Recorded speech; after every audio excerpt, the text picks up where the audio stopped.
I'd always had a love for Californian wines, and that was something I've never really sort of felt was represented properly over here at all. But with our expertise and our pure focus on California and our desire really to help everybody increase their understanding from an educational level through to the experiential level, I think it's really important to play any role we can within that.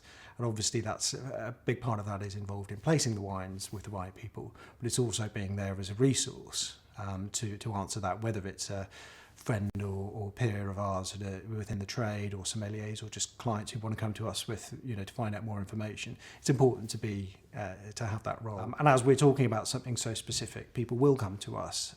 If you want to talk about Great Burgundy, there's some expert merchants that you can pick from and get a really great sort of breadth of information and great access throughout London, but just a few who can tell this particular story of the West Coast. We have a few wineries where we can work with a larger volume, where we can work with allocations with our trade and on-trade partners in the UK as well, so there's great opportunities of growth there.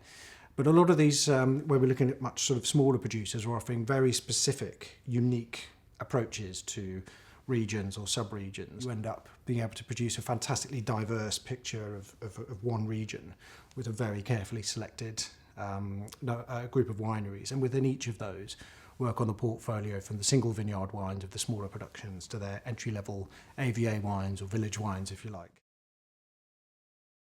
And presented the idea of bringing back their wines almost as an extension of their allocation list for private clients in the UK. And that's how we formulated the idea, and to represent them as a proper importer, to be able to offer the wines at their winery release price. It would be all too easy to get the listings for a wine at a restaurant in London. Also for somebody's first exposure to a brand they perhaps hadn't heard of, to see it at quite an aggressive markup.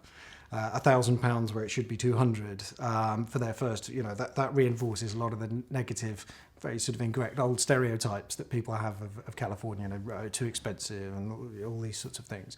So we wanted to avoid that. So we were working directly with private consumers really to start with. And we can work with people in the trade, people who we've worked with previously, friends or merchants that we've come to know well, who are looking to expand their portfolio of Californian wines. They come to us for that. We know that if we go spend the time with them, they'll be able to talk about the wines in the right way, especially how the wineries want the wines represented, at the right pricing, so they can work with us to help make sure everybody's on an even keel, that you don't start generating sort of the grey markets that make it so difficult as a consumer and a merchant to support.